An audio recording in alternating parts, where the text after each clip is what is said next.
सबसे पहली बात स्टार्ट करते हैं।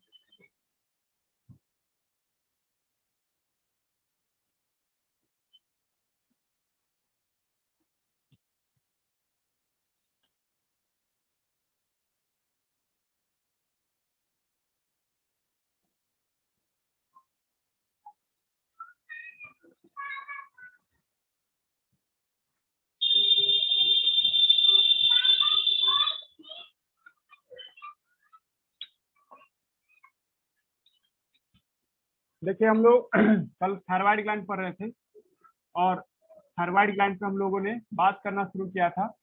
देखिए इसका लोकेशन कहाँ पे है, तो लोकेशन हमने कहा था कि कोई भी ये बनाते हैं ना ट्रैकिया, ट्रैकिया समझते हैं ना आप लोग, विंड पाइप को कहते हैं हम लोग। और यहाँ पे सांस लेने के लिए एक पाइप होता है जिसका नाम क्या ट्रैकिया है, ठीक है। और इस ट्रैकिया के ही दोनों साइड में एक लूप में एक लूप इधर एक लूप इधर होता है। लूप समझते हैं ना, लूप माने क्लोज स्ट्रक्चर होता है। क्लोज स्ट्रक्चर को हम लोग क्या नाम देते हैं, लूप के नाम से बुलाते हैं, ठीक है।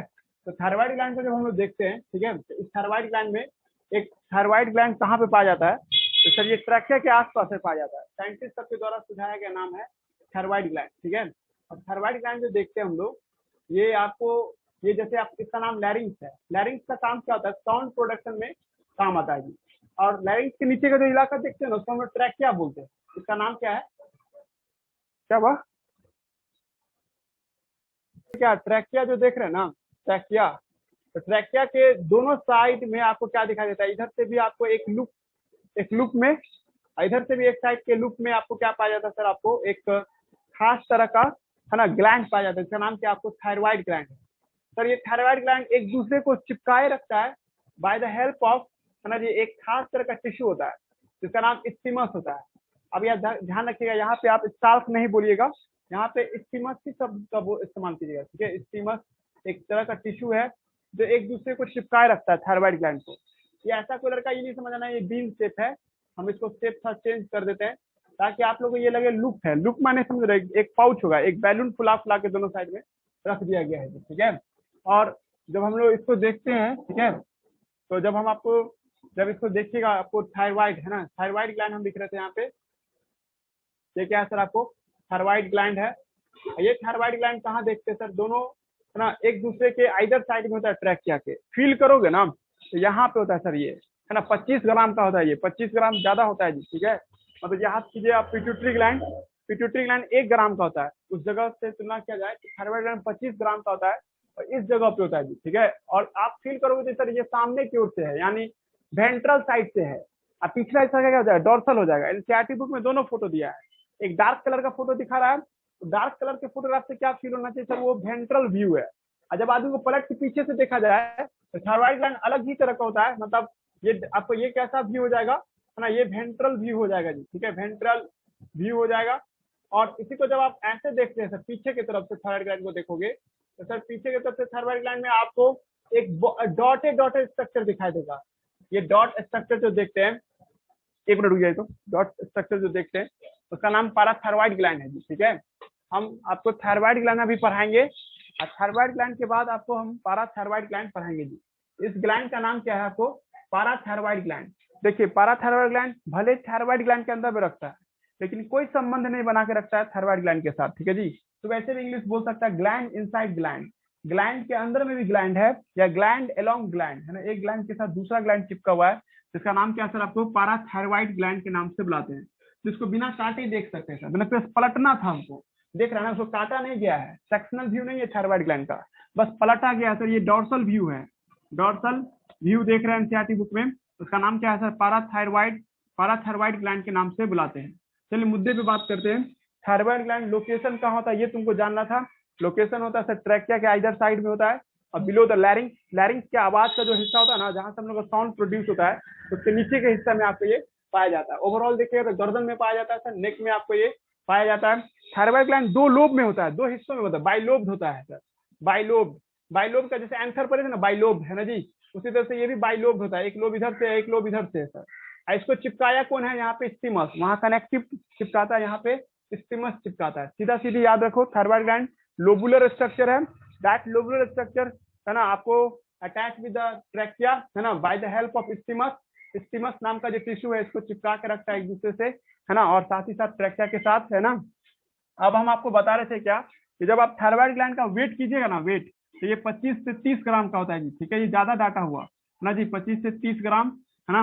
और कहा जाता है कि सबसे बड़ा लार्जेस्ट इंडोक्राइन ग्लैंड है, फिर से सुनो, आपके शरीर का सबसे pure largest endocrine gland, largest आपको इंडोक्राइन ग्लैंड में देखा जाएगा, इंडोक्राइन ग्लैंड में देखा जाएगा, है ना जी। हालांकि कोई लड़का हमको सिखाने लगेगा सर पेनक्रियास तो 100 ग्राम का होता है, लीवर तो 1.5 किलो का होता है, उसके बारे में भी आप बोले थे कि वो लोग भी इंडोक्राइन ग्लैंड है, पर वो प्योर ना है जी। पेनक्रियाज और लीवर एक्सोक्राइन भी होता है और इंडोक्राइन भी होता है जी, दैट्स वाई हम उसको प्योर नहीं मान रहे हैं, एकदम प्योर है सर ये, समझ जी, प्योर लार्जेस्ट इंडोक्राइन ग्लैंड में देखा जाए। प्योर हम आप लोग को समझाने के टर्म में लिख रहे हैं, मतलब इसका पैदाइशी नेचर होता है सिर्फ इंडोक्राइन के जैसा। इंडोक्राइन का मतलब है ना ब्लड में डालने वाला सामान, है ना जी। लार्जेस्ट इंडोक्राइन ग्लैंड में हम लोग रखते हैं किसको, आपको थायराइड ग्लैंड को रखते हैं, ठीक है। लीवर इस सब का बात नहीं करोगे यहाँ पे, लीवर पूरी तरह से प्योर नहीं है, लीवर में एक्सो और इंडो दोनों मिक्स होता है, और पेनक्रियाज में भी क्या होता है, एक्सो इंडो दोनों मिक्स होता है जी, ठीक है। अब दूसरा पॉइंट क्या है, थायराइड ग्लैंड है ना जो देखते हैं सर हम लोग, थायराइड ग्लैंड के अंदर में 2 टिश्यू पाया जाता है जी, ठीक है। थायराइड ग्लैंड में आपको क्या देखते हैं, 2 टिश्यू पाए जाते हैं, कंटेन 2 टिश्यू। हम देखो पहले पैराथायराइड को हटा दिए, हम पैराथायराइड की बात बिल्कुल नहीं कर रहे हैं, पैराथायराइड अलग ही दुनिया है, उसको हम अलग ही डील करेंगे, हम सिर्फ और सिर्फ शुद्ध थायराइड ग्लैंड की बात कर रहे हैं जी, ठीक है। और थायराइड ग्लैंड के बारे में देखिए, कंटेन है ना, इट कंटेन है ना, कंटेन 2 टाइप्स ऑफ टिश्यू, ये 2 तरह का टिश्यू रखता है, 2 टाइप ऑफ टिश्यू, इसमें 2 तरह का टिश्यू होता है। एक टिश्यू क्या होता है सर आपको, इसका नाम है फॉलिकुलर सेल, फॉलिकुलर सेल आ गया जी एक दिन, और हम लोग को कैसे ना फॉलिकुलर सेल सुनना है, आज सुनना है।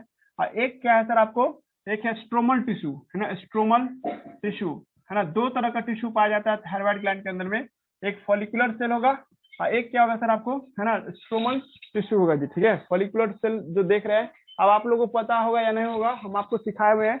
जब आप थायराइड ग्लैंड को बड़ा करके देखिएगा ना, देखिए हम कुछ हिस्सा मिटा करके इसको बड़ा करके दिखा रहे हैं थायराइड ग्लैंड को, है ना। जब थायराइड ग्लैंड को देखते हैं आप बड़ा करके देखिएगा, है जी। जब हम लोग देखते हैं इसको हम बड़ा करके देखें यहाँ पे, अब थायराइड ग्लैंड को हम जान के इतना बड़ा कर देते हैं ताकि समझने में आसानी हो। इधर से भी थायराइड ग्लैंड है, आप इससे कोई शेप उप मत निकाल लीजिए, हम जान के ऐसे दिखा रहे हैं थायराइड ग्लैंड समझने में आसानी है। और यहाँ पे स्टीमस था जो उसको चिपका के रख रहा था। और जब थायराइड ग्लैंड को देखते हैं ना सर, इसमें एक आपको क्लोज स्ट्रक्चर दिखाई देता है ऐसा करके, ये जो क्लोज स्ट्रक्चर देख रहे हैं सर, ठीक है, ये घेरा जो देख रहे हैं हम लोग, इस घेरा का नाम हो गया फॉलिकुलर सेल, इसका नाम क्या हो जाएगा आपको, फॉलिकुलर सेल। आपको याद कीजिए हम आपको पढ़ाए हुए हैं, फॉलिकुलर सेल का जो घेरा होता है, तो इस सब को हम लोग क्या नाम देंगे, है ना, फॉलिकुलर सेल। आपको 2 तरह के 2 टाइप्स ऑफ टिश्यू नहीं लिख के सेल लिख देते हैं, ठीक है, तो चलो टिश्यू ही लिखते हैं, इसको हम लोग क्या नाम देंगे, है ना, थायराइड फॉलिकल कहेंगे जी। एक होता है सर थायराइड फॉलिकल होगा, एक क्या होगा सर आपको, स्ट्रोमल टिश्यू होगा जी। और आप थायराइड फॉलिकल नामे में क्लियर है कि सर इसमें बहुत सारे सेल का कलेक्शन होगा और उसके पास कैविटी होगा। याद कीजिए हम सिखाए में अपने स्टूडेंट को, फॉलिकुलर सेल का मतलब क्या है, cell having enclosing the cavity, है ना, सेल दैट इनक्लोज कैविटी, ऐसा सेल जो कैविटी को घेर के रखता हो सर, उसको हम लोग क्या नाम देते हैं, फॉलिकुलर सेल के नाम से बुलाते हैं जी, ठीक है। और इसके साथ और भी देखते हैं सर, ये फॉलिकुलर सेल इस तरह से आपको दिखाई देगा जी, ठीक है। बहुत सारे फॉलिकुलर सेल होते हैं जो एक कैविटी बना करके रखता है जी अपने साथ, है ना जी। इस तरह से आप यहाँ पे फॉलिकुलर सेल देख रहे हैं, ये कैविटी है सर। बीच बीच में स्ट्रोमल टिश्यू होता है, स्ट्रोमल नाम है, कोई फर्क नहीं पड़ेगा, स्ट्रोमल टिश्यू, बीच के टिश्यू को हम लोग क्या नाम देते हैं, है ना, स्ट्रोमल टिश्यू के नाम से बुलाते हैं। ये सब टिश्यू का नाम क्या हो जाएगा सर आपको, स्ट्रोमल टिश्यू। मुद्दा है सर क्या, हाँ जी बिल्कुल मुद्दा है। फॉलिकुलर सेल जो हार्मोन बनाता है ना, ये जो हार्मोन है उसका नाम है T3 एंड T4 हार्मोन बनाता है। T3 T4 क्या है, थोड़ा रुक जाइए पता चल जाएगा। T3 T4 हार्मोन बनाता है सर ये, ठीक है, कौन, फॉलिकुलर सेल। और स्ट्रोमल सेल जो है ना सर, ये आपको थायरोकैल्सिटोनिन हार्मोन बनाता है जी, ठीक है, थायरोकैल्सिटोनिन। देखो आप लोग पैराथायराइड नहीं पढ़ रहे हो, सिर्फ थायराइड ग्लैंड पढ़ रहे हो, आपको लड़का दिमाग लगा लिया होगा कि थायराइड ग्लैंड से 2 तरह के हार्मोन निकलते हैं, एक तो T3 T4 हुआ और दूसरा क्या होगा सर आपको, है ना, थायरोकैल्सिटोनिन। इसको एक हार्मोन मान लो, T3 T4 को एक साथ एक हार्मोन का नाम दे दो, T3 T4। उसके बाद दूसरा है सर आपको थायरोकैल्सिटोनिन, है ना जी, थायरोकैल्सिटोनिन, कैल्सीटोनिन, है ना जी। एक दूसरा हार्मोन का नाम है थायरोकैल्सीटोनिन, नाम से जानते हैं जी, ठीक है। फिर से सुन लो, है ना। थायराइड ग्लैंड से दो तरह के हार्मोन्स निकलते हैं, एक का नाम क्या है आपको T3 T4, है ना, एक हुआ, और दूसरा हुआ सर आपको स्ट्रोमल टिश्यू। आवाज जा रहा है जी सबको? हेलो, यस सर, आ रहा हूँ। हाँ जी। तो ये हो गया आपको थायरोकैल्सीटोनिन। अब आप लोग के दिमाग में ये चला, देखो पहले तो एक ऑब्जेक्टिव तैयारी हो गया कि फॉलिकुलर सेल का क्या काम है, इसका क्या काम है, लेकिन आप दिमाग में ये चल रहा होगा आपको कि दोनों का काम क्या होगा, T3 T4 का क्या काम है और थायरोकैल्सीटोनिन का क्या काम है, इस सब का हमारे दिमाग में अब ये पिक्चर आएगा जी, ठीक है। इससे सोचने से पहले एक बार और चीज सोचते सर, ठीक है। सोचते दूसरा चीज पे, देखिए कभी कभी कोई चीज के बारे में आप कहते हैं ना, ये बहुत कुछ है, यानी बहुत अच्छा है, मतलब आप अपने ही मोहल्ला में किसी आदमी के बारे में बहुत तारीफ कर दीजिएगा तो दूसरा आदमी घमंड में कहेगा ना इसमें कुछ गड़बड़ी भी निकालते हैं। मतलब thyroid gland largest endocrine gland है, तो लोग सब शक करता है इस पे, है ना, कहता है कि भाई तुम परफेक्ट इंडोक्राइन ग्लैंड नहीं हो सकता है। और हम भी मानते हैं, है ना, इवन मेडिकल भी तुमसे पूछेगा क्वेश्चन कि क्यों नहीं आपको थायराइड ग्लैंड को परफेक्टली इंडोक्राइन ग्लैंड मानते हैं, क्योंकि सर ये भी एक बदनामी वाला काम करता है, थोड़ा देर के लिए यही सही, पर ये भी T3 T4 को स्टोर करता है जी। देखो ये आप लोग कोई कॉमन सेंस लगाओ, सर ये कैविटी है तो कुछ भी बना के कहाँ डालेगा, इसमें डाल देगा ना। T3 T4 कुछ समय के लिए ही सही, पर यहाँ डालता है सर, ठीक है। इसलिए पार्शियल इंडोक्राइन ग्लैंड कहा जाता है। तुमसे ये पूछा जाए कि कौन है जो पार्शियल इंडोक्राइन, तो पूरा तरह से इंडोक्राइन ग्लैंड से आपको बिरादरी से ही हटा दिया गया था। किसको? आपको नहीं कि पोस्टेरियर पिट्यूटरी को तो हम लोग धक्के मार के हटाए थे कि भाई तू तो इंडोक्राइन ग्लैंड किसी भी एंगल से नहीं है, पर थायराइड ग्लैंड इंडोक्राइन ग्लैंड है सर। लेकिन इसने एक बदनामी वाला काम क्या किया है कि थोड़ा देर के लिए हार्मोन को स्टोर किया है, T3 T4 को स्टोर किया है। इसलिए टीचर सब भी पूछेगा, इवन नीट भी तुमसे पूछ सकता है, ये हाई अच्छा नया टाइप का क्वेश्चन होगा कि why not thyroid gland completely consider as endocrine gland, है ना, बिकॉज ये partially store T3 T4 in a follicular cavity. Follicular cavity में थोड़ा ही समय के लिए ही सही, पर ये T3 T4 को जमा कर लेता है। मतलब हम आपको एक दिन समझाए हुए हैं कि इंडोक्राइन ग्लैंड किसे कहते हैं, जो बनाया फेंक दिया, बनाया ब्लड में डाला, लेकिन ये बनाया थोड़ा देर रखा सब ब्लड में डाला, यही वो बदनामी है जी, ठीक है। सुना क्या बोले, नोट्स बनाओगे तो नोट्स बना के भी लिख सकता है, partially store T3 and T4 partially store, है ना, स्टोर इन, है ना आपको फॉलिकुलर कैविटी जो पढ़ा रहा है यहीं पे ध्यान देना, उधर मत चल जाना, वहां पे जो दिन पढ़ाए थे FSH हार्मोन, उधर का बात बिल्कुल नहीं करो, उधर भी हम लोग एक दिन पहुंचेंगे वहां पे भी। पर अभी तुम ये जो पढ़ रहा हमसे T3 T4 ये पार्शियली स्टोर, है ना, इन फॉलिकुलर कैविटी, है ना, हेंस है ना, थायराइड ग्लैंड कंसीडर एज है ना what, consider as partial endocrine gland. इसको हम लोग क्या मानेंगे, पार्शियल इंडोक्राइन ग्लैंड मानेंगे जी, ठीक है। दिमाग लग गया? जो बोलना चाह रहे थे वो यही था कि T3 T4 पार्शियल स्टोर करता है, इसलिए नाम पर। अब T3 T4 का काम क्या है वो सब भी हम लोग देखेंगे जी, ठीक है। अब देखिए इसका हम पिक्चर मिटाते हैं, है ना। हम आपको क्या बताएं, ठीक है। थायराइड ग्लैंड में दो तरह का टिश्यू होता है, एक है सर थायराइड फॉलिकल, एक है स्ट्रोमल टिश्यू है जी। स्ट्रोमल टिश्यू थायरोकैल्सीटोनिन नाम का हार्मोन निकालता है। थायरोकैल्सीटोनिन हार्मोन क्या करता है, वेट करो। और एक है सर T3 T4 निकालने वाला आपको हार्मोन, जिसका नाम फॉलिकुलर सेल है या थायराइड फॉलिकल है। थायराइड फॉलिकल पे अब हम लोग फोकस करेंगे जी, ठीक है। इवन थायराइड ग्लैंड को अच्छे से समझने की कोशिश करते हैं जी, ठीक है। देखिए एक सिचुएशन समझो जी, मान लीजिए एक लड़का को, है ना, उसके घर में इतना टॉर्चर किया जा रहा है कि डेली उसको मैकेनिकल वर्क करना है, मतलब 5 kg सामान सबको डेली, मतलब या घर में, है ना, कुछ भारी भारी सामान को उठाना है। अब शरीर में एनर्जी रहेगा तब ना भारी भारी सामान उठा पाओगे। अब शरीर में एनर्जी कहाँ से आता है, माइटोकॉन्ड्रिया से। अब माइटोकॉन्ड्रिया ज्यादा रहेगा तब ना एनर्जी आएगा जी। कुछ कॉमन सेंस लगा रहे हो? हम आपको एक सिचुएशन दे रहे हैं, या छोड़ो इस सिचुएशन को छोड़ो, बच्चा से इसको बड़ा करना है सर। जैसे आप लोग का मानसिकता जो देखते हैं, छोटे बच्चे का देखिए 6-7 क्लास का बच्चा बहुत आपको मासूम रहता है, वो अपना बात बहुत आराम से रखता है।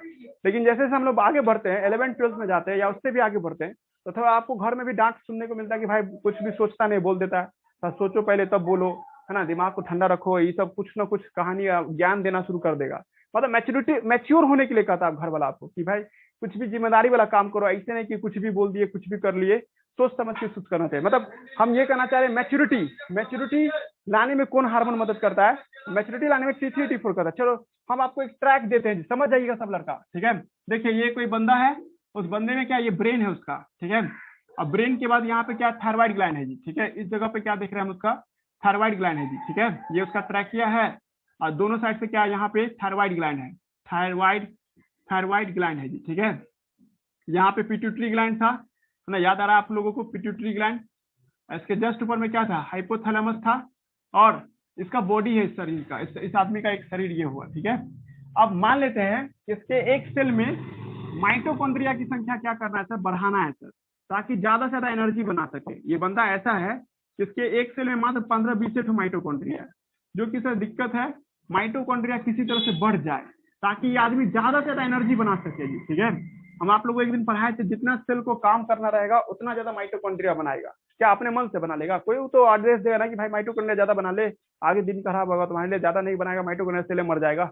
मतलब तुमको मान लीजिए एक जगह है कि अब मान लीजिए हम कह 1 महीना बाद है, तुम्हारे यहाँ बहुत सारा आपको फंक्शन होने वाला है, तो तुमको कहे ना भाई तुम अपने घर में इन्वर्टर खरीद लो या जनरेटर लगा लो, ताकि तुमको यहाँ सारा फंक्शन ठीक से कंट्रोल हो जाए। कोई बोलेगा तब ना, नहीं तो तुम इंतजार में रहेगा, लाइन के भरोसे रहेगा, तो हो भी सकता है कि लाइन काम ना करे, ठीक है।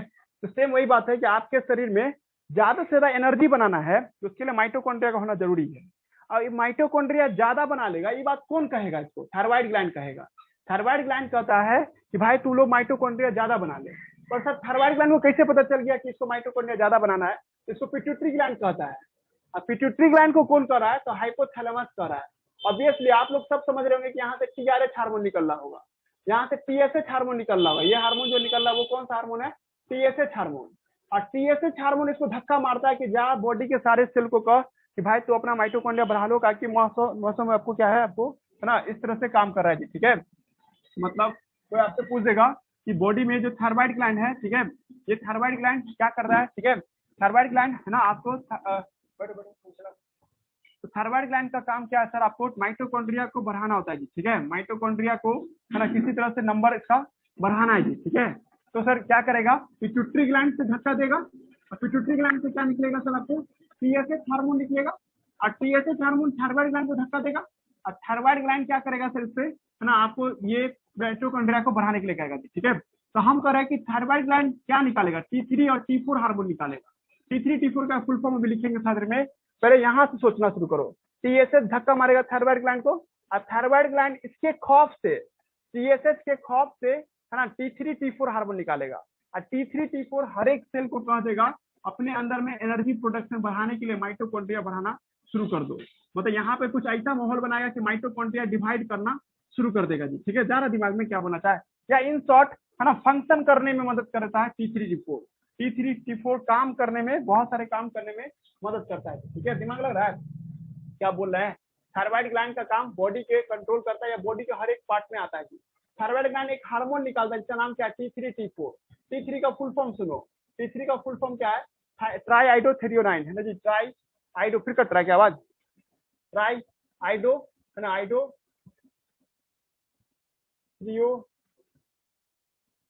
थ्रियोनाइन है ना जी, ये देखो तो ये नाम है, ये नाम है ना जी। Yes sir. एनसीईआरटी देखो, हाँ ट्राईआइडोथ्रियोनाइन है ना जी। यस। हाँ एक होगा सर टेट्राआइडोथ्रियोनाइन, टेट्राआइडोथ्रियोनाइन है ना जी। और इसी का एक नाम और है थायरोक्सिन, थायरोक्सिन के नाम से भी इसको हम लोग बुलाते हैं। सबसे भीविया ये है, कहा जाता है क्या कि थायराइड ग्लैंड 3 तरह का आपको इनकी निकालता है। एक T2 निकालता भी है, ये बहुत रेयर होता है। T2 ना हो जाए ना, डाईआइडोथ्रियोनाइन, ये रेयर होता है, बहुत कम निकलता है। ये मीडियम में निकलता है। मैक्सिमम में क्या निकलता है सर? मैक्सिमम में T4 निकल रहा है, मैक्सिमम में T4। जैसे अभी हम एक थोड़ा सा शॉर्टकट एग्जाम्पल देते, इतना हार्ड गया है तो पसीना चलने के लिए, स्वेटिंग चलने के लिए T3 T4 रिस्पॉन्सिबल है। अब देखो किसी लड़का को खूब पसीना चलेगा, इसका मतलब उसके समय में T4 ज्यादा निकल रहा होगा, ठीक है। अब तो कम स्वेटिंग चल रहा होगा तो T4 T3 सब कम निकल रहा होगा। असली में इस तीनों में सबसे ज्यादा इंपॉर्टेंट T4 है सर। सर T4 का नाम क्या है? तो टेट्राआइडोथ्रियोनाइन।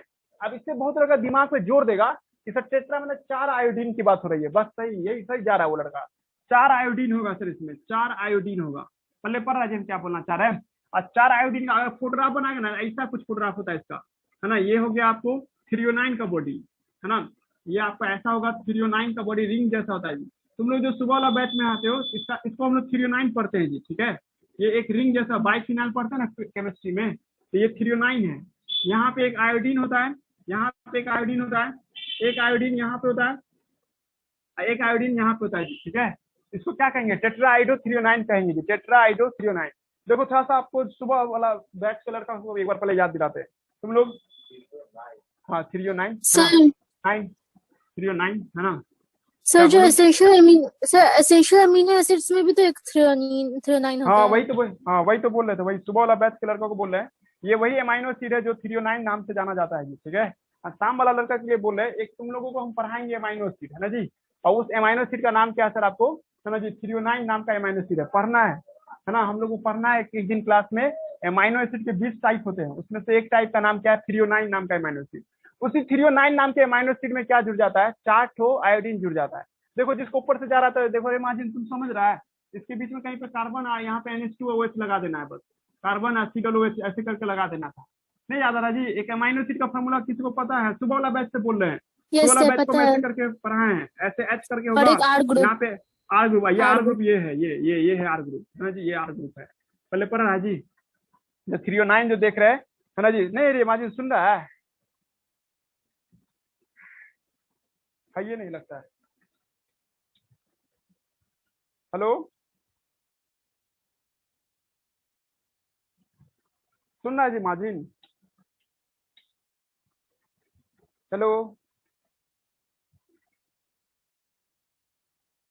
है कि नहीं? देखो तो जी मनवीर, माजिन है कि नहीं? है सर है। हाँ तब क्या नहीं सुन रहा है, तो सो गया? बताइए, अलग ही दुनिया में थोड़ा। तो हम शाम वाले लड़कों को लेके चलते हैं। शाम वाला जो बैच होगा ना, उस दिन हम एक दिन आपको एमाइनो एसिड पढ़ाएंगे जी, ठीक है।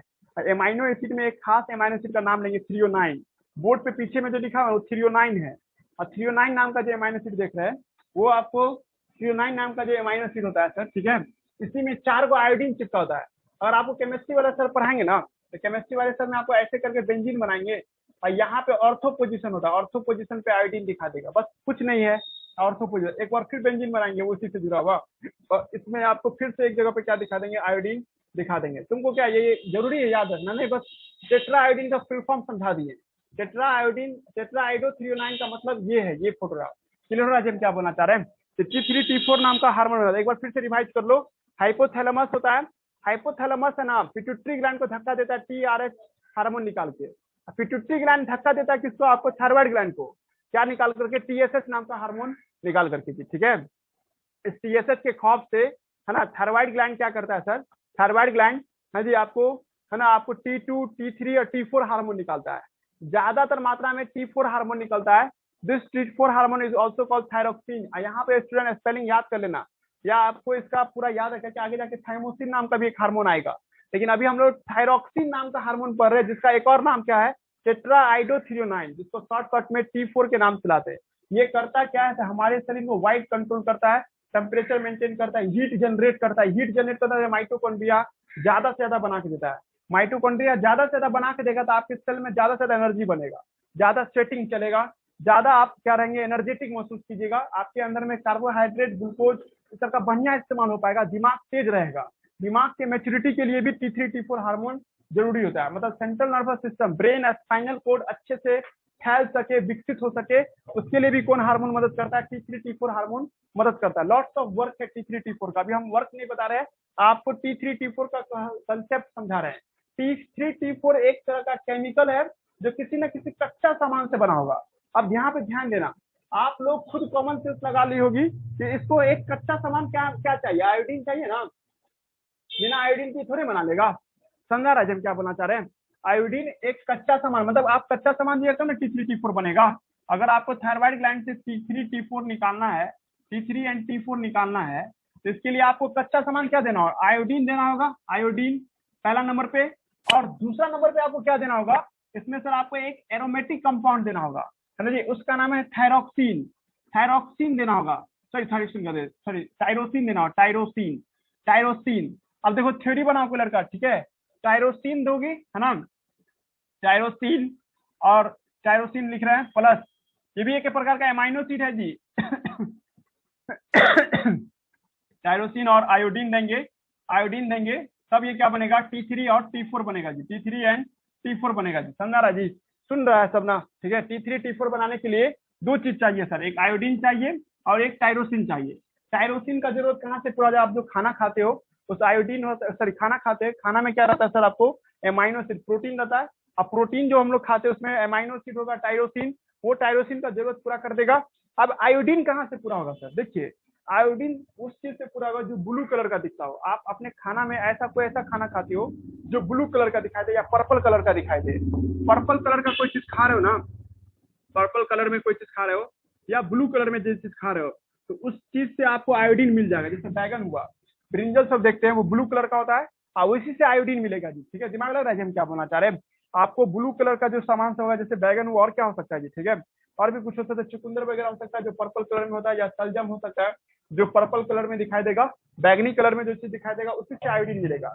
इसका मतलब कोई लड़का ये कह दे कि सर हमने ये सब चीज कभी नहीं खाया है, ठीक है, जैसे मान लीजिए आपको ब्रिंजल नहीं खाया होगा या नहीं पसंद करता होगा, चुकंदर को पसंद नहीं करता होगा, या है ना जी आपको, है ना जी, या आपको क्या कहते हैं सर, आयोडीन, सॉरी मतलब पर्पल कलर का जो भी सामान है, सलजम वगैरह ये सब नहीं खा रहा है, तो उसको है ना सर आयोडीन की कमी हो जाएगा। और हम ये बोलना चाह रहे हैं थायराइड ग्लैंड तभी काम करेगा जब उसको आयोडीन और टायरोसिन दोनों मिलेगा। जब ये दोनों मिलेगा तब ये T3 T4 बना पाएगा। देखो तुम्हारे पास मान लेते कॉमन सेंस में लगाओ, ठीक है, कॉमन सेंस में एक बावर्ची है, बावर्ची बोला कि भाई इतना सामान ला के दो तो खाना डेली बना के देंगे, और नहीं ला के दोगे तो भाई हम बैठे रह जाएंगे, देख लेना, ठीक है, कितना तुम लात घुसा चलाते रहो, हम नहीं कुछ करेंगे। ठीक है, इमेजिनेशन कर लो कि एक बावर्ची है बैठा हुआ, वो बोला कि इस सब सामान सब चाहिए, इस सब सामान दे दो तो हम बना देंगे। है ना जी, अब तुम नहीं दोगे सामान, डेली को खाना बनाने के लिए, कहाँ से बनाया खाना, वो दे मुंह हाथ सब फुला लेगा ना, नहीं नाक से गुस्सा ले आएगा कि हम तो सामान दे दीजिएगा, नहीं काम दीजिएगा। तो देखो मान लो जस्ट ऐसा सिचुएशन कि कोई लड़का ये कह दे कि हम ब्रिंजल नहीं खाते सर, या हम ना क्या नाम है आपको, नहीं कि ब्रिंजल हुआ या जो भी ब्लू कलर का सामान है नहीं खाते। देखो ब्लू कलर का सामान खाओगे तभी आयोडीन मिलेगा आपको, है ना जी। आप ब्लू कलर जो भी हो, जैसे आपको कोई फल भी होगा जो फल जैसे ब्लू कलर में हो, हमको नहीं पता अभी कोई फल होता है जो ब्लू कलर में दिखाई दे, तो उस सब को भी हम लोग आयोडीन का सोर्स मानेंगे। ठीक है, नेचर में जो भी ब्लू कलर होता है वो ब्लू कलर आयोडीन की वजह से, मतलब अभी हम जो पेंट से देख रहे हैं तो पेंट में भी आयोडीन मिला हुआ होगा। अब दूसरा पॉइंट क्या है सर यहाँ पे कि हम ये कर रहे हैं कि थायराइड ग्लैंड तभी ये काम करेगा जब उसको ये दोनों सामान मिलेगा। ये सामान तो मिल ही जाएगा खाना खाने से, प्रोटीन तो मिल ही जाता है, पर ये सामान उसको है ना आपको पर्पल कलर का कोई सामान खाएगा तभी मिलेगा। आप इमेजिनेशन करो कि ये जो नहीं खा रहा है इस तरह का पर्पल कलर का सामान, तो उसका थायराइड ग्लैंड तो कह दिया काम तो नहीं होगा भाई, है ना, काम इसलिए नहीं होगा क्योंकि आयोडीन नहीं दे रहा है कोई हमको। आयोडीन नहीं आने की वजह से, है ना जी, ये आपको T3 T4 बनाना बंद कर देगा। लेकिन TSH मानेगा इस बात को, TSH तो धक्का मारता रहेगा ना, ऊपर से प्रिंसिपल तो कहते रहेगा कि बच्चा आए ना आए जाके क्लास में पढ़ा ले जाओ, ठीक है जी, और टीचर बोला भाई क्लास में बच्चा रहे तब ना पढ़ाएं हम, ठीक है जी। लेकिन पिट्यूटरी ग्लैंड ऊपर से आएगा और ऊपर से आकर के TSH हार्मोन निकालता रहेगा, और TSH हार्मोन इसको धक्का मारता रहेगा कि भाई काम कर, काय बैठ गया, काम कर। ये बोल रहा है कि आयोडीन दो ना, आयोडीन देना चाह, आयोडीन दो तभी हम काम करेंगे। फिर नहीं हम नहीं जानते कुछ, तुम काम करो काम, भाई का बोला कि बिना आयोडीन को क्या करेंगे, कुछ नहीं कर पाएंगे हम। ठीक है, तो ये ऊपर से जो लोड दे रहा है इसको धक्का मार रहा है, तो ये चोट से फूल नहीं जाता। आप लोग जानते ना, कभी चोट लगता है कोई चीज पे ये पूरा फूल जाता है ना जी, तो वैसे ये भी क्या हो जाएगा, फूल जाएगा, ये पूरा इलाका ऐसे स्वेल कर जाएगा, स्वेल कर जाएगा। इसी घटना को ग्वाइटर कहते हैं या सिंपल ग्वाइटर कहते हैं। समझ आ रहा है हम क्या कहे, सिंपल ग्वाइटर एक बीमारी का नाम बोल रहे हैं हम, ठीक है, इसका नाम क्या आपको, सिंपल ग्वाइटर। ग्वाइटर को हिंदी में झींगा रोग कहते हैं, या आप अपने देश में नहीं देखने को मिलता है, फिर भी सिंपल ग्वाइटर है क्या, जब आपके खाने में आयोडीन की कमी हो जाए, आप ऐसा खाना खा रहे हो जिसमें आयोडीन नहीं है, जैसे दूध रोटी जो बच्चा खाता है उसको आयोडीन की भारी कमी हो सकता है, और इस कमी होने से सर क्या होगा, उसको ग्वाइटर होने की संभावना बढ़ जाता है। ठीक है, दिमाग लग रहा है कि हम क्या बोलना चाह रहे हैं। तो ग्वाइटर होता है तो सर थायराइड में जो है वो TSH बढ़ जाता है क्या? इससे पहले आवाज दिए थे, सुनो, इससे पहले आवाज दिए थे, कहाँ था वो सर? टेस्ट दे रहे थे, टेस्ट था मेरा स्कूल वाला। वाह रे वाह, तू भी मैनेज करता नहीं, तू भी हीरो बन रहा है। और कौन, हाँ हाँ हाँ, और भी कौन सब टेस्ट दे रहा है? सर एक क्वेश्चन प्रगति पूछना है। तुम ही दे रही, हाँ बोलो बोलो।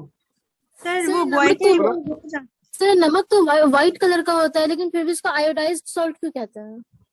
हाँ रुक जाओ, बाद में बात करेंगे इसको, ठीक है, उठा दे, रुको, उससे पहले देखो, आज तो बोल रहे माजिन, क्या क्वेश्चन था सर? वो जो क्या बोलते सर, ग्वाइटर हुआ तो उसके थायराइड के अंदर जो है TSH हार्मोन बढ़ जाता है क्या?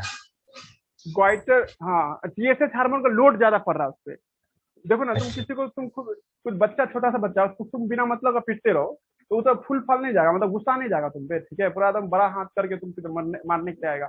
वही बात यहाँ, कोई रसोईया है, रसोईया को तुम खाना के लिए कच्चा सामान दे ही नहीं रहे हो और उसे खाना बनाने का साथ वो नाक झूम कर नहीं रह जाएगा, गुस्सा नहीं जाएगा तुम पे कि भाई कुछ दे नहीं रहे हो, खाना का डिमांड कर रहे हो, ठीक है। वही बात यहाँ पे भी है कि इससे स्वेलिंग होता है। देखो जब भी हमारे सेल में टॉर्चर होता है ना, कोई सेल को टॉर्चर करते हैं ना तो सेल स्वेल कर जाता है। वही बात यहाँ पे भी है, इस सेल को टॉर्चर किया गया थायराइड ग्लैंड को, ये पूरा स्वेल कर जाएगा। और स्वेल करने की घटना को क्या कहते हैं, सिंपल ग्वाइटर कहते हैं जी। ये पूरा नाम लोगी जी, सिंपल ग्वाइटर, सीधे ग्वाइटर। यहाँ पे वही बात है, जैसे डायबिटीज पढ़ते थे ना, तो डायबिटीज मेलाइटिस पूरा बोलना पड़ता था ना, वैसे यहाँ पे आपको सिंपल ग्वाइटर बोलना पड़ेगा। Due to the lack of iodine की कमी, आयोडीन इन डाइट में आयोडीन की कमी हो जाने की वजह से आपके शरीर में, है ना, सिंपल ग्वाइटर का सिंबल आता है।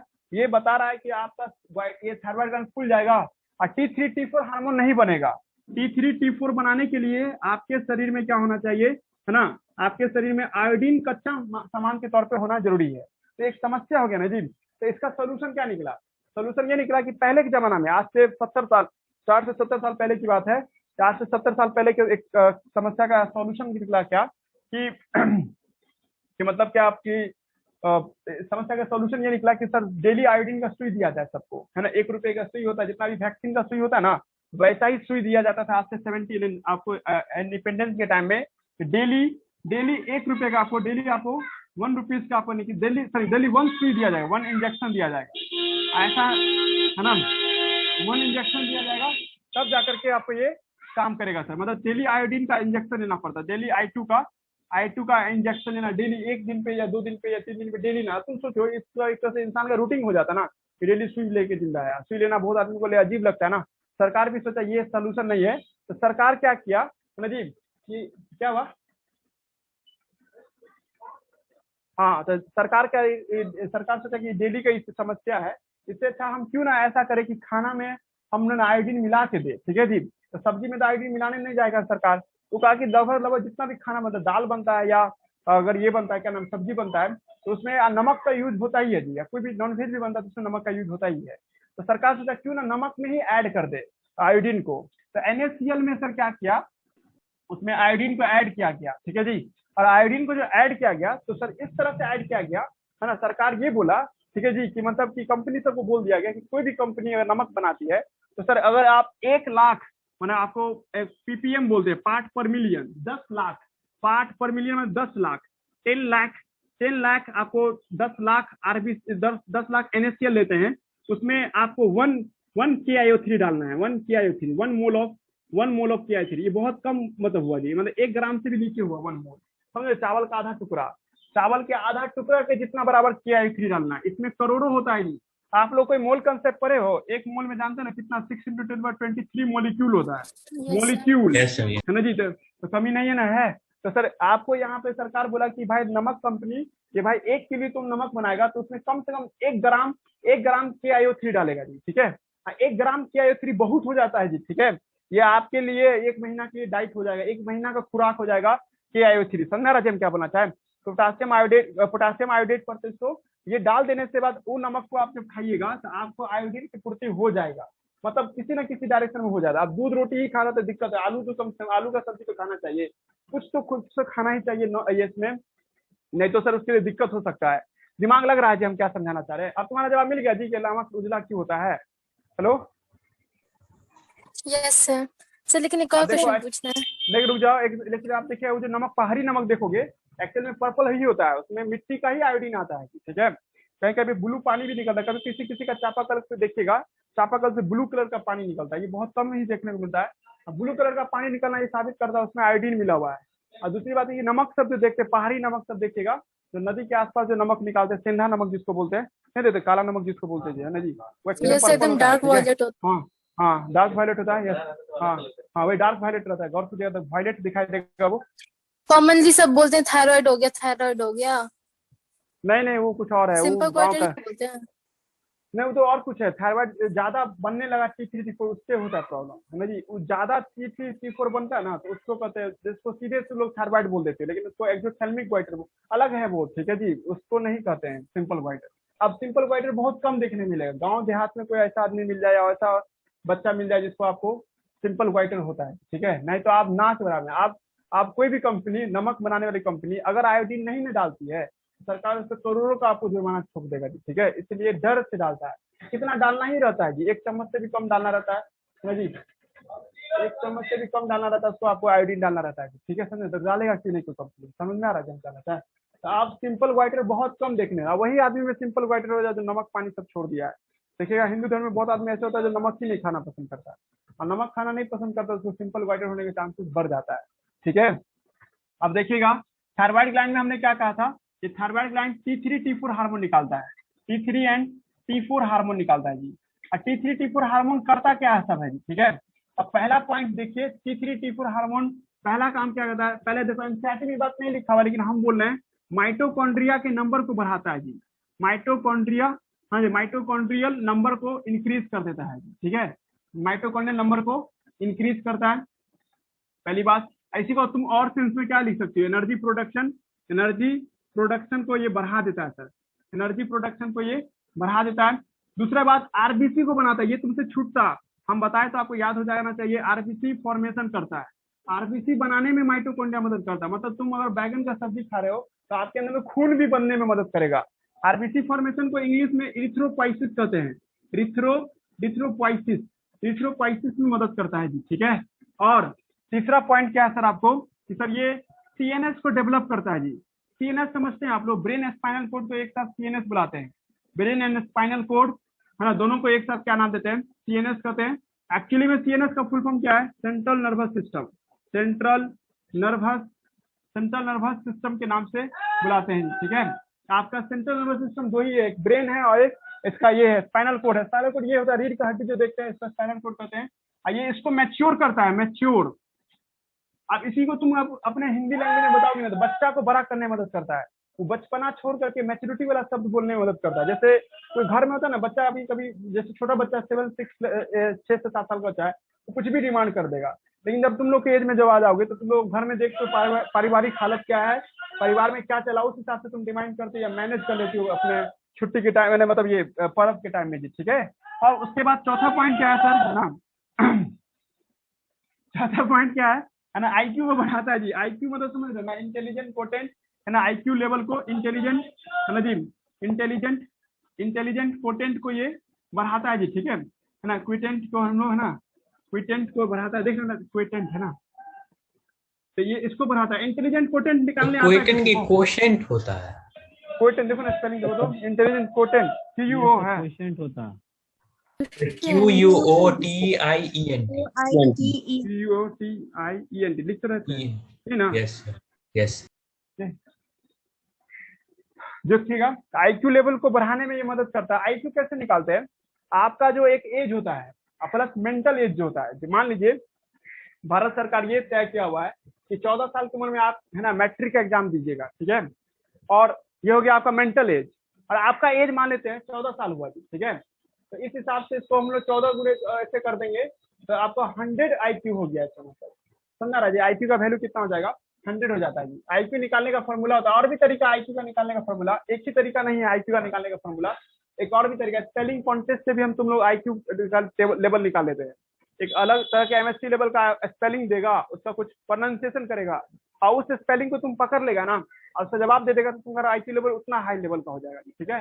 लेकिन एक आईक्यू लेवल तो बोल रहे कुछ, तो आपको कोई ऐसा कुछ वर्ड सब पता है क्या, वही आप जो बोल रहे हैं MSc के लेवल जैसे पे आज सुबह में बोल रहे थे ना हेलोसिनेशन, ये 12th का वर्ड है। हेलोसिनेशन तुम उससे पहले कहीं नहीं पढ़ोगे, 12th क्लास में ही हेलोसिनेशन वर्ड पढ़ोगे, और उस वर्ड का मतलब तुमको पता था या उसका मीनिंग सॉरी उसका ये स्पेलिंग पता है। उसका बाद 12th का उम्र जो होगा, 12th का जैसे लड़का यहाँ भारत में क्या है, 16 साल का लड़का को 12th का उम्र 16 साल की उम्र में 12th कर लेना चाहिए, ये मिनिमम एज है। अब 16 साल की उम्र समझ रहा है, हम क्या पहले लिख देते, रुक जाओ अब हमको थोड़ा कंफ्यूजन हो रहा है, पानी पी के आते रुको तो। फॉर्मूला क्या होता है, मेंटल एज बट्टा ओरिजिनल एज गुने 100, परसेंटेज में आ जाएगा, परसेंटेज में डाटा आ जाता है, ठीक है।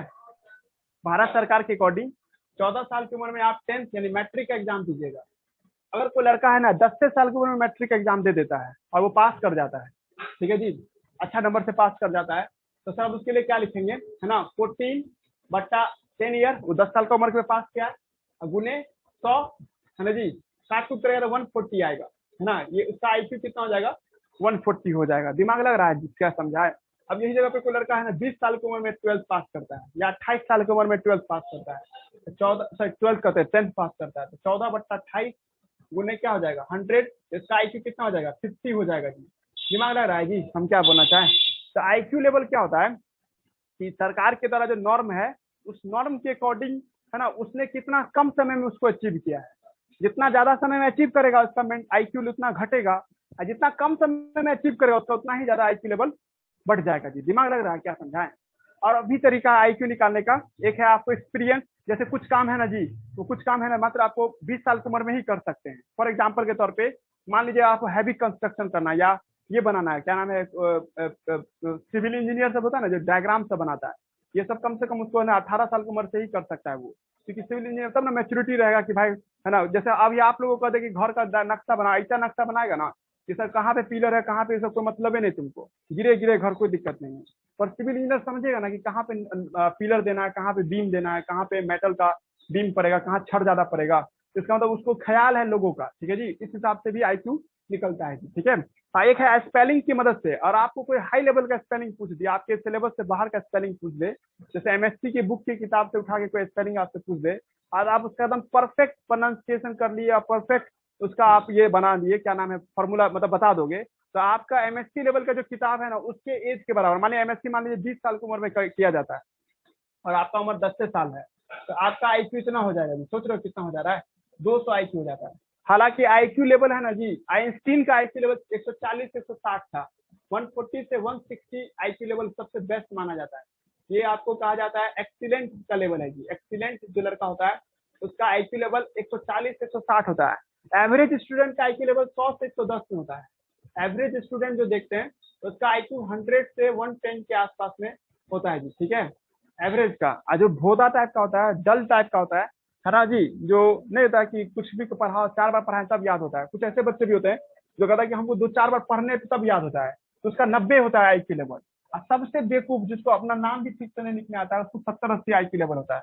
सोचो 70-80 आईक्यू लेवल होने का मतलब क्या, कि वो 20-25 साल की उम्र में आपको ये कर रहा है जी, ठीक है, 25 साल की उम्र में अपना 10th कर रहा है। 10th के जैसा नॉलेज उसके पास आया है। हम ये नहीं करें कि भाई 10th के नॉलेज से तुम आईक्यू लेवल पकड़ सकते हो, तो लोग पढ़े लिखे नहीं भी होते हैं फिर भी दिमाग के बहुत तेज होते हैं, तो उसका मतलब तुम उसका एक्सपीरियंस पे देखो कि जैसे 10th के स्टूडेंट का एक्सपीरियंस होता है सर कि घर वो चला सकता है, जो 10th पास कर जाता है घर चला रहा है, वो 8 साल की उम्र में घर को चला रहा है, पूरा घर के सारा सामान को मैनेज कर रहा है, उसके लिए सामान रख रहा है, इसके लिए सामान, उसका मतलब उसका भी आईक्यू निकालने के लिए ये जरूरी नहीं है कि आप 10th का सर्टिफिकेट के हिसाब से आईक्यू निकाल सकते हैं, एक्सपीरियंस के आधार पर भी आईक्यू निकाला जा सकता है। कोई देखिए गांव देहात में कम उम्र का बच्चा है, पूरा दुनिया भर का बात कर लेगा तुमसे, है ना जी, दुख दुनिया सब बता देगा तुमको, रोटी चावल करमगंज में सर इस तरह का बहुत बच्चा है। नहीं बोलो रे, ऑनलाइन है तुम ट्रोल हो जाएगा, है ना। करमगंज में बहुत कोई आता है जी, ठीक है। अदनान को तुम लेके नहीं बोलेगा, अदनान है कि नहीं, आज तुम भी एग्जाम दे रहा था रे अदनान, है कि नहीं, अदनानो नहीं लगता है देखो तो बोला क्या नहीं, बोलता क्या नहीं जी, सुन रहा है तुम, सुन रहा है Adnan, hello, maintain menstrual cycle, छठा नंबर पे है मेटामॉर्फोसिस में मदद करता है। मेटामॉर्फोसिस का मतलब क्या होता है, लार्वा से एडल्ट में बदलने में, लार्वा से अडल्ट में बदलने में मदद करता है। एक सबसे भारी बात, या हम लोग कभी कहते हैं टेस्टिस ओवरी लड़का लड़की को बनाने में मदद करता है, ऐसा नहीं है। सेक्सुअल मैच्योरिटी के लिए, मतलब बच्चा छोटा से बड़ा हो गया है, सेक्सुअल मैच्योरिटी के लिए थायराइड ग्लैंड रिस्पॉन्सिबल होता है जी। यहाँ नीचे कम जगह है तो यहाँ 7वां पॉइंट बना रहा है, फॉर सेक्सुअल मैच्योरिटी, फॉर, ये बहुत जरूरी है जी। आप लोग कभी भी ये मत कह देना कि सर, है ना, ये टेस्टिस हार्मोन और, है ना, ओवरी का हार्मोन लड़की को लड़की जैसा बात बनाने में और लड़का को लड़का जैसा बनाने में मदद करता है, ऐसा बिल्कुल नहीं है। सेक्सुअल मैच्योरिटी किसकी वजह से होता है, sexual maturity due to T3 T4, मतलब लड़के में लड़की वाली बात है ना, ये लाता है जी, ठीक है। अजीब लगा होगा तुम लोगों को, पर ये बच्चा से बड़ा होने में मतलब हम लोग को जो फील आता है ना, ये आपको फीलिंग भी आपको T3 T4 सेक्सुअल मैच्योरिटी मतलब है ना, शादी करने के जो उम्र में जो आता है सर आपको, है ना, ये T3 T4 ही लाता है जी, ठीक है। ये है ना सेक्सुअल मैच्योरिटी के लिए भी आपको जिम्मेदार होता है T3 T4 जी, ठीक है। और उसके बाद हम ये बोल ही दिए थे मेंटल आपको, है ना, मेंटल आपको नहीं मजबूत करता है, दिमागी तौर पे मजबूत करता है, माइटोकॉन्ड्रिया का प्रोडक्शन, कार्बोहाइड्रेट, फैट और ग्लूकोज सबका मेटाबॉलिज्म करता है जी। हेल्प इन, आठवां पॉइंट हो जाएगा ये, हेल्प इन कार्बोहाइड्रेट हाँ जी, प्रोटीन, है ना, एंड फैट मेटाबॉलिज्म, ये सब का मेटाबॉलिज्म करने में भी ये मदद करता है जी, ठीक है। मेडिकल में पूछ देगा कि T3 T4 का बारे में बताइए, तो आप इतना पॉइंट याद रखिएगा, ये हम एनसीईआरटी पढ़ाए हैं। जो लाइन नहीं मिलेगा ना, इसी चैप्टर के समरी पेज में लिखा होगा, और यहाँ पे नहीं लिखा हो तो हाँ, माइटोकॉन्ड्रिया डायरेक्ट नहीं लिखा है, ये ऑब्जेक्टिव बनाने पे होगा, नहीं तो हम बोले थे तब मान लीजिए कि सर बोले तो सही बोलेंगे। माइटोकॉन्ड्रिया के प्रोडक्शन बढ़ाने में भी ये मदद करता है। कल जब हम लोग पढ़ेंगे ना, तो T3 T4 हार्मोन के ज्यादा हो जाने से और कम हो जाने से क्या फर्क पड़ता है। एक प्रेग्नेंट लेडी को T3 T4 हार्मोन कम देंगे तो उसमें क्या समस्या आएगा, और एक है ना मेढक के बच्चे को, यानी लार्वा को, मेढक के लार्वा को याद कीजिए टेडपोल के नाम से बुलाते हैं, और टेडपोल को अगर हम T3 T4 नहीं देते हैं तो उससे उसको क्या फर्क पड़ता है वो भी हम लोग देखेंगे जी, ठीक है।